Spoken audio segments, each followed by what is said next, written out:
ಈ ಕಾಂಗ್ರೆಸ್ ಸರ್ಕಾರ ಅಧಿಕಾರದಲ್ಲಿದೆ. ಈ ಕಾಂಗ್ರೆಸ್ ಸರ್ಕಾರ ಅಧಿಕಾರದಲ್ಲಿರಬೇಕಾದ್ರೆ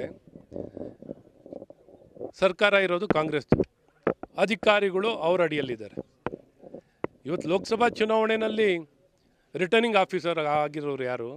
ಇದೇ ಸರ್ಕಾರದ ಅಡಿಯಲ್ಲಿರುವಂಥ ಎಲ್ಲ ರಿಟರ್ನಿಂಗ್ ಆಫೀಸರೇ.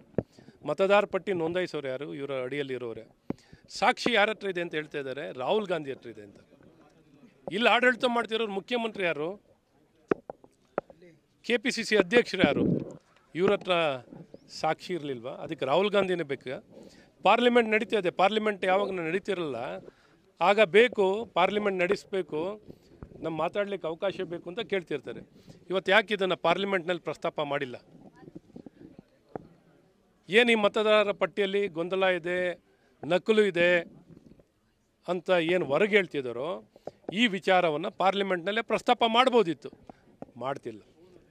ಆದರೆ ಇವತ್ತು ಬರೀ ರಾಜಕೀಯ ಪ್ರೇರಿತವಾಗಿ ಎಲೆಕ್ಷನ್ ಕಮಿಷನ್ ಮೇಲೆ ಮಸಿ ಬಳಿಬೇಕು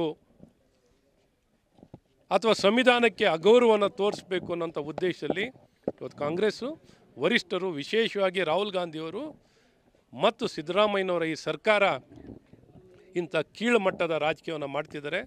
ನಿಜಕ್ಕೂ ಖಂಡನೀಯ.